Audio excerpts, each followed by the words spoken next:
पाकिस्तान में पहली बार martial law 1958 में लागू किया गया था और इस प्रकार पाकिस्तान में अब तक 4 बार मार्शल लॉ लागू हो चुका है। पाकिस्तान में इसे पहली बार आर्मी के रावलपिंडी डिवीजन ने संविधान के नियमों के विरुद्ध जाकर गैर कानूनी तरीके से इसे लागू किया था, जिसके चलते कई पत्रकार, आम नागरिक और नेता मारे गए थे। और अब फिर से इसकी चर्चा जोरों पर है। पाकिस्तान में जमात-ए-इस्लामी के प्रमुख सिराजुल हक के बयान के बाद इसे लागू होने की चर्चा फिर से जोर पकड़ रही है। चलिए आपको सरल तरीके से समझाएं कि इस लॉ के आने से होगा क्या। इसके नाम से ही साफ होता है कि ये सेना कानून है। मतलब मार्शल लॉ ऐसा कानून है जिसके लागू होने से किसी भी देश का नियंत्रण पूरी तरह से सेना के हाथों में दे दिया जाता है, यानी सेना ही देश चलाएगी।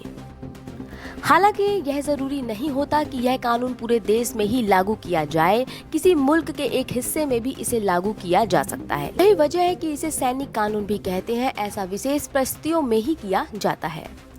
आखिर इसकी जरूरत ही क्यों पड़ी?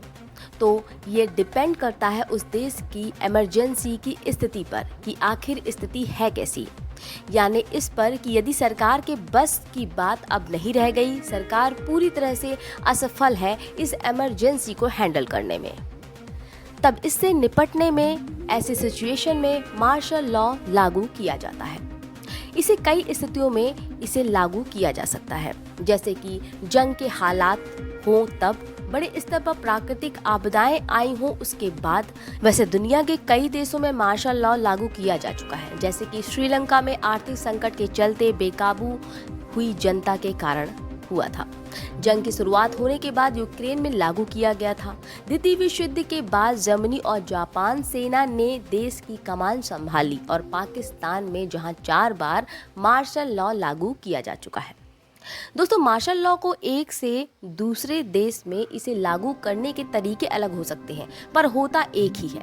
कुछ कर्फ्यू के नियम बदल सकते हैं। जैसे मार्शल लॉ लागू होने के बाद वहां लोग घूम नहीं सकते, ये पूरी तरह से सेना ही तय करेगी।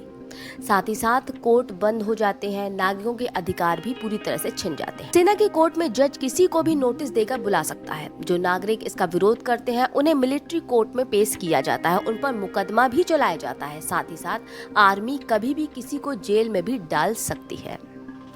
तो उम्मीद करते हैं कि अब आप समझ गए होंगे कि मार्शल लॉ होता क्या है और क्या है इसके नियम। फिलहाल इस खबर में इतना ही, और खबर के लिए जुड़े रहिए हमारे चैनल एन वर्ल्ड, हमारे चैनल से। नमस्कार।